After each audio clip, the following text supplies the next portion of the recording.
Jadi wajarlah nanti jika ada di akhir zaman, di akhirat ya, bukan akhir zaman lagi, yang pertama dicemplungin neraka itu bukan pemaksiat, tapi guru-guru ngaji, Pak.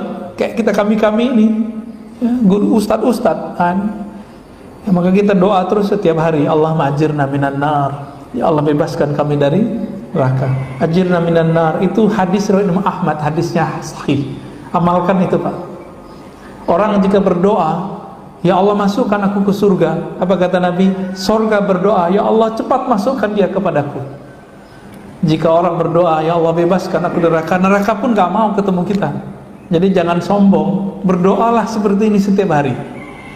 Oh Ustadz, saya mau yang punya surga, yang punya neraka. Oh itu iya juga, itu ilmu ma'rifatnya.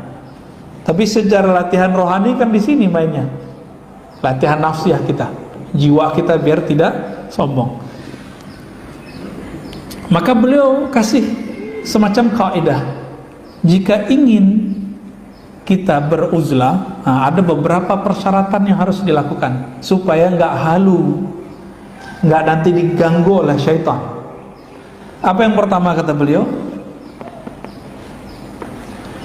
Hendaklah orang yang beruzlah itu yahsul qablaha minal ilmi ma yusahhih bihi aqidat tauhidih. Sebelum dia beruzlah, menyepi, menyendiri, hendaklah dia mempunyai ilmu akidah yang dapat meluruskan tauhidnya. Maka dia wajib belajar akidah ahlus sunnah. Bapak tahu kan Lia Eden tadi yang saya cerita, yang aku sekarang katanya Jibril di badannya. Itu si Lia Eden itu solehah dulunya, suka bantu orang, tahajud setiap malam. Tapi dia tidak belajar akidah, cuma belajar wirid-wirid dari ahli kebatinan. Lalu apa yang terjadi pada dia? Kata dia nih ya, malam-malam pintu saya kunci. Tiba-tiba ketika selesai sholat, ada yang berpakaian putih, ya kira-kira lebih putih dari ini Pak, menghampirinya, menyapanya, pakai assalamualaikum lagi. Padahal si yang putih-putih itu tidak pernah mengaku dia Jibril.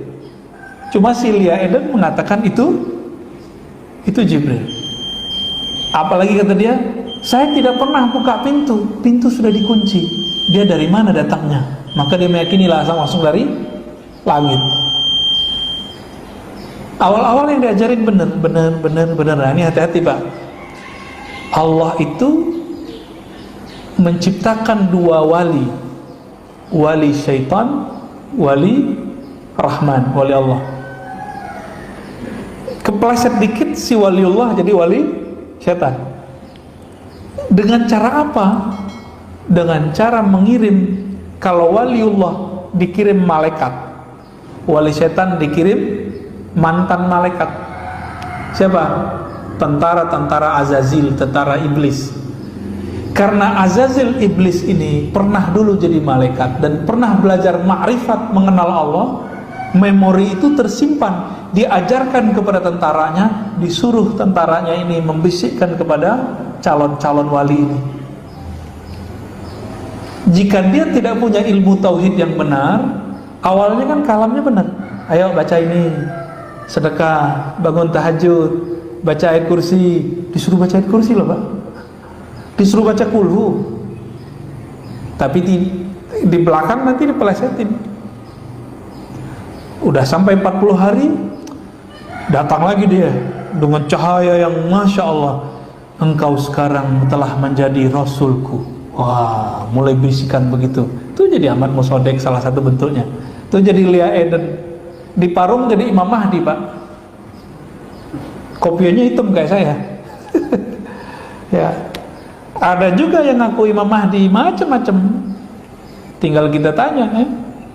Jadi kalau ada yang ngaku Imam Mahdi, tanya aja, dia punya nama ruhani nggak? Kalau yang dia kasih nama yang dikasih bapaknya, wah laut itu, palsu itu, ya, halu, yang masuk was-was syaitan. Iblis ini dulu menggelincirkan moyang kita, Sayyidina Adam. Benar nggak? Tergelincir nggak? Bisa tergelincir Pak. Nabi Adam bisa lewat sama iblis. Iblis ini punya ring satu, tentara-tentaranya 70.000. Kira-kira begitu. Kalau dijumlahin, bisa lebih, bisa kurang. Ini mereka langsung diajarkan ma'rifat oleh iblis. Inilah yang akan menggelincirkan wali-wali. Ini udah dihambang pintu kewalian, dia menjadi kekasih Allah. Dipeleset sedikit aja udah. Kalau nggak belajar ilmu tauhid, lewat ya. Jadi wali syaitan. Sakti, ya sakti, bisa ngobatin orang, bisa pindah tempat, bisa mecah badannya, bisa ketemu di beberapa tempat di waktu yang sama. Di Jawa tuh ada istilahnya, apa, pancer-pancer gitu ya, apa namanya ya, yang badannya bisa mecah-mecah, ketemu di tempat di waktu yang sama. Ada Pak ilmu begitu. Waliullah juga bisa begitu. Ah, ini kan mirip-mirip nih, mirip-mirip Pak. Apa kata beliau? Apa faedahnya? Likai la yastahwiyahu syaitanu yuwaswisu, supaya syaitan tidak memperdayanya lewat bisikan-bisikan ya. Wahyu itu kan bisikan. Wahyu yang turun ke Nabi itu bisikan Pak. Ilham bisikan juga. Apa yang membedakannya? Ini bisikan dari Allah, dari malaikat, atau dari syaitan? Kalamnya hampir sama, tapi nanti muatan terakhirnya beda di tauhid dan syariat. Masih ingat cerita Syekh Abdul Qadir Jilani? Beliau sudah beruzlah lebih dari 25 tahun. Bayangkan Pak, ada yang kuat nggak 25 tahun? Mana ada ustadz sekarang kuat 5 tahun? Saya juga nggak kuat. Ya, 25 tahun nggak bergabung dengan manusia, meninggalkan semua, nggak menikah, nggak ngapa-ngapain, cuma zikir, menyebut nama Allah, menyebut nama Allah. Nggak boleh terbersit sedikit pun selain Allah, nggak boleh, batal dia. Tiba-tiba di tahun ke-20-an itu datang cahaya yang berlipat-lipat, mirip-mirip seperti yang diilustrasikan dalam surah An-Nur ayat 35. Allahu nurus samawati wal ard. Allah lah cahaya langit dan bumi. Di tengah ayatnya, nurun ala nur, nur berlapis nur, nur berlapis nur, cahaya di atas segala cahaya. Datanglah itu iblis yang 70.000 itu, datang yang pertama, datang yang kedua. Setan dari api bukan? Api mengeluarkan cahaya enggak? Bercahaya juga dia Pak. Berlapis-lapis cahaya, sehingga dalam hatinya, wah kayaknya Allah nih. Bisa datang nggak? Bisa Pak. Allah mendatangkan cahayanya bisa, tapi Allah itu bukan zat, cahayanya itu bukan seperti itu. Berkalamlah kalam-kalam tauhid, bagus-bagus, karena setan itu tidak pernah ngomong kasar Pak. Yang ngomong kasar itu sisi nafsiyah kita dalam diri. Kalau setan pasti ngomongnya halus.